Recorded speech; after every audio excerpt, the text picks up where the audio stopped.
Salut à toi, comment est-ce que tu vas aujourd'hui? Moi je suis toujours dans le sud, je me suis mis un petit peu à l'abri du vent parce qu'il y a un peu de vent et t'entends pas tout niveau avec le micro. Je me suis rendu compte de ça d'ailleurs dans la vidéo de la semaine dernière.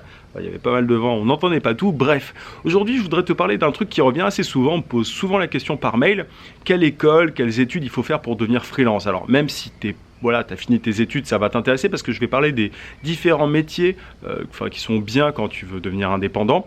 Parce que c'est un petit peu ça le sujet. Le freelancing, c'est pas un métier à part entière. Le freelancing, c'est le fait d'être indépendant en exerçant un métier. Bref, je vais éclaircir tout ça d'ici quelques secondes. Je t'invite à mettre un gros pouce bleu pour me soutenir avant ça et à t'abonner à la chaîne si c'est pas déjà fait. Je vais rentrer à l'intérieur histoire qu'on entende bien tout. À tout de suite.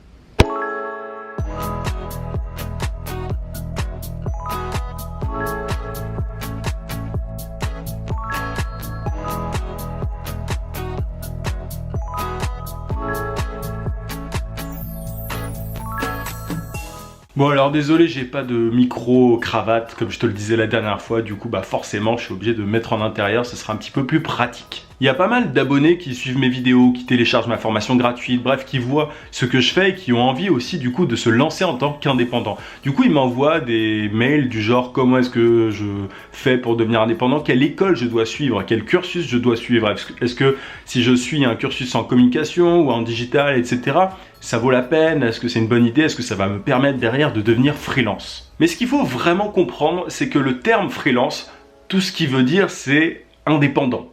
Quelqu'un qui est freelance, c'est un indépendant. C'est quelqu'un qui vend ses services en échange d'argent, mais qui n'est pas salarié, qui n'est pas en CDI, qui n'est pas en CDD. C'est un autre type de contrat qui est beaucoup plus léger avec des entreprises. Bref, elles ont moins de charges en fait en employant un freelance, les entreprises.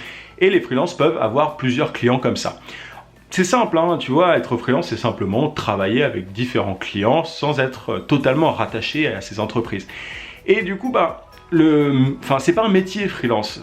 Être freelance, c'est pas un métier. Moi, je dis pas que je suis freelance. Je dis que je suis consultant en web marketing parce que c'est ce que je fais. J'aide des entreprises à avoir plus de clients grâce aux réseaux sociaux et principalement grâce à la publicité Facebook. Voilà, c'est comme ça que je présente mon travail. Mais je dis pas, voilà, mon métier c'est freelance. C'est pas du tout ça. En théorie, tous les métiers peuvent être des métiers freelance, tu vois. C'est-à-dire que un expert comptable en libéral, tu peux presque appeler ça un freelance. Un avocat qui est une profession libérale, les avocats c'est des libéraux, c'est aussi un petit peu des freelances dans le sens où ils sont indépendants, ils travaillent pour eux-mêmes. C'est des gens qui vendent leurs services parce qu'ils vendent leurs connaissances et voilà, leur maîtrise du droit en échange d'argent. Donc voilà, le terme freelance, faut pas l'appliquer à tout n'importe quoi, il faut surtout aussi bien le comprendre, c'est vraiment simplement un synonyme d'indépendant. Mais là où veulent en venir les gens qui me posent cette question par rapport aux études, je pense, c'est que souvent le freelance est assimilé à un métier digital. De plus en plus, quand on est freelance, on travaille sur le web, on travaille en tant que social media manager, que community manager, etc. Et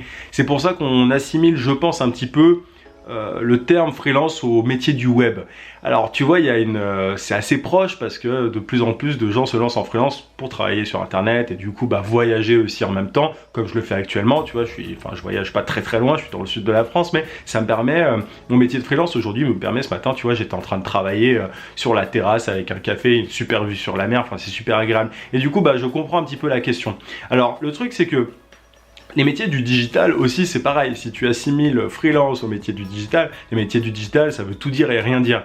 Quand tu travailles dans le digital, tu peux être web designer, community manager, UX designer, enfin développeur, tu vois, tu as tout un tas de métiers. Et en fait, il faut simplement savoir qu'est-ce qui te donne le plus envie si tu n'as pas encore fait tes études ou alors si tu as dépassé tout ça et que tu es en pleine reconversion pour devenir indépendant.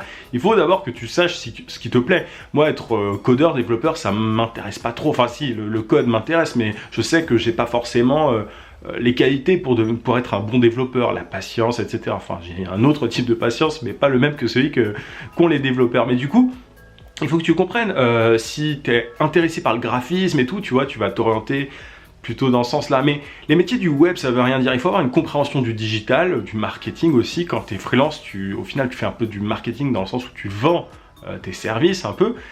Et du coup, voilà, il faut les métiers du digital, ça veut absolument tout dire et rien dire. Il faut déjà que tu saches ce que tu veux faire dans le digital si c'est le domaine qui t'intéresse. Et surtout que tu sois conscient en fait de tes qualités, encore une fois. Tu vois, moi je maîtrise très bien les réseaux sociaux, ça a toujours été un truc que je faisais très bien, et au fur et à mesure je me suis beaucoup intéressé à la pub Facebook, et du coup je me suis spécialisé là-dedans. Mais à la base, je faisais un métier de concepteur-rédacteur digital. J'étais déjà dans le digital, et j'ai un peu bifurqué pour m'orienter vers le web marketing. Mais tu vois... il y a tout un tas de métiers que tu peux faire.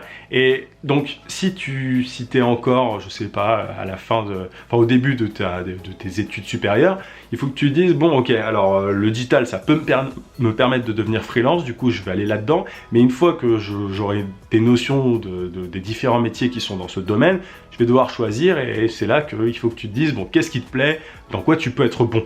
Et là, tu apprendras des compétences particulières. Si tu veux apprendre à coder, tu apprends à coder, tu vas dans une spécialisation de ton école liée au code. Si tu as envie de devenir community manager, tu ponces les réseaux sociaux à un max. Et là, après, tu vas apprendre des compétences et tu pourras vendre ces compétences. Mais c'est vraiment important de se dire que, un freelance, c'est quelqu'un qui a des compétences à vendre.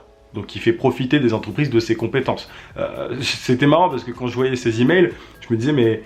c'est bizarre, il faut quand même savoir qu'un freelance, c'est pas juste quelqu'un qui est indépendant et qui ne sait rien faire. Moi, je sais concrètement attirer des clients pour les entreprises pour qui je travaille.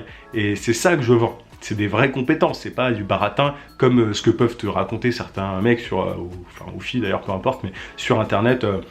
En tant que web marketeur qui te disent achète ma formation, tu vas pouvoir devenir indépendant sans savoir rien faire. C'est pas vrai. Que ça soit sur internet quand tu veux vendre des formations, vendre des choses sur internet, il faut que tu aies des compétences parce que tu fais profiter les gens de tes compétences. Et c'est pareil en tant que freelance, tu vends des services.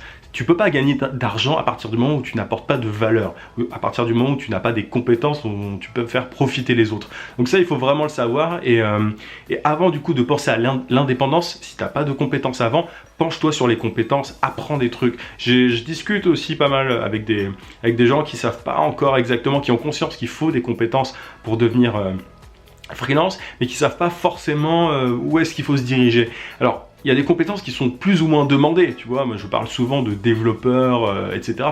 Les codeurs, c'est des profils qui sont vachement demandés par les entreprises et tout, du coup, c'est plus facile, tu vois, si je devais te donner un métier pour te lancer en tant qu'indépendant, je te dirais codeur-développeur, parce que c'est vraiment, vraiment très demandé. Et puis par rapport à l'école, il n'y a pas de cursus parfait pour devenir freelance, pour devenir indépendant. Moi par exemple, tu vois, je suis spécialisé en publicité Facebook, mais je ne l'ai pas appris à l'école. Je n'ai pas appris à faire de la publicité Facebook à l'école. J'ai appris tout seul et en faisant.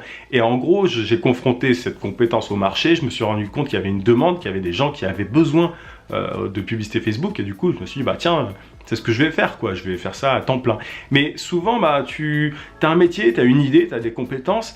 Et tu te rends compte que parfois, il n'y a pas autant de demandes que tu pourrais le croire. Du coup, tu vas changer un petit peu, tu vas adapter. Il y a des gens qui font un truc, et c'est vraiment pas bien pour le coup, c'est qu'ils font plusieurs choses. Ils sont à la fois rédacteurs, community manager, graphistes, etc. Ça, c'est une mauvaise idée. Je t'ai déjà dit dans une vidéo qu'il fallait que tu te spécialises. C'est super important. Mais la spécialisation, elle doit se faire en fonction de la demande du marché. Donc, apprends des choses, informe-toi aussi sur l'évolution dans le digital, les tendances, les métiers qui sont demandés.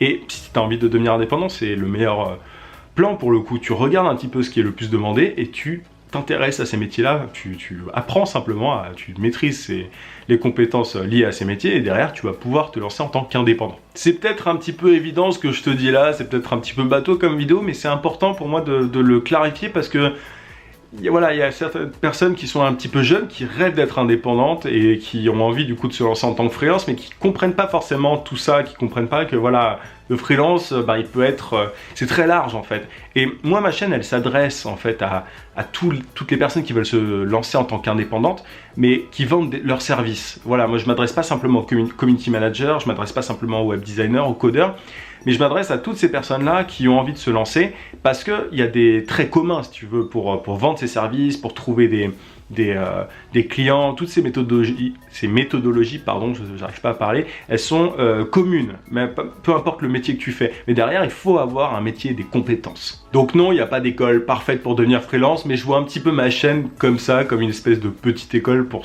devenir freelance, pour devenir indépendant. J'essaye de t'aider un maximum par rapport à ça. Après, je peux pas t'apprendre à devenir codeur, développeur. Par contre, je peux te donner des notions en community management et tout, mais c'est vrai que je pars du principe que la chaîne s'adresse à des gens qui ont des compétences déjà. Mais je sais pas, au fur et à mesure, je vais peut-être voir un petit peu si je pousse pas certains points comme la publicité Facebook et tout. À toi de me dire en commentaire, parce que j'avais fait un sondage il y a un petit temps sur qu'est-ce qui faisait que les gens de la chaîne n'arrivaient pas à se lancer en tant que freelance, et il y avait une des réponses qui était qu'ils n'avaient pas assez de compétences. Et du coup, ça m'intéresse de savoir si tu as des compétences pour te lancer en tant que freelance ou pas. Dis-moi ça en commentaire, moi je vais te laisser. Je te rappelle que tu peux télécharger juste ici sur le i ma formation vidéo gratuite pour trouver des clients rapidement en freelance. Je te dis à demain 18h comme d'habitude. En attendant, n'oublie pas, vie sans limite. À plus.